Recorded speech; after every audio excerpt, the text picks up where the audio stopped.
పాతకాలంలో సునిదాపురం అనే రాజ్యంలో ఒక మంచి రాజు మరియు రాణి ఉండేవారు. వాళ్లకు శిరీష అనే అందమైన మరియు తెలివైన కుమార్తె ఉండేది. ఆమె చిన్నప్పటి నుంచే పుస్తకాలు చదవడం, గుర్రాలు మీద సవారీ చేయడం మరియు జానపద గేయాలు పాడడం ఇష్టపడేది. ఒకరోజు పక్కనే ఉన్న రాజ్యం యుద్ధానికి సిద్ధమైంది.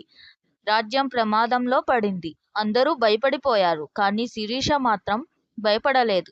ఆమె తన తండ్రిని చూసి ఇలా చెప్పింది: నాన్నగారు, మీరు విశ్రాంతి తీసుకోండి. నేనే మా రాజ్యాన్ని రక్షిస్తాను అని చెప్పింది. అప్పుడు ఆమె తల్లి రాణి, అవును, మన కుమార్తెకు ఒక అవకాశం ఇచ్చి చూడండి అని చెప్పింది. ఒక యువ రాజకుమార్తెగా శిరీష తన సైన్యాన్ని పిలిచి వారికి శిక్షణ ఇచ్చింది. ఆమె తన తెలివితో మరియు ధైర్యంతో శత్రువులను ఓడించింది. యుద్ధం తర్వాత పక్క రాజ్యం రాజు కూడా ఆమె ధైర్యాన్ని మెచ్చుకున్నాడు. ప్రజలు శిరీషను ఒక దేవతలా భావించసాగారు. ఆమెను ధైర్యవంతి శిరీషారాణి అని పిలిచేవారు. ఆమె పాలనలో ప్రజలు సుఖ సంతోషాలతో జీవించారు. నీతి: నిజమైన శక్తి సౌందర్యంలో కాదు, ధైర్యం మరియు తెలివితేటల్లో ఉంటుంది. Thanks for watching. Please subscribe.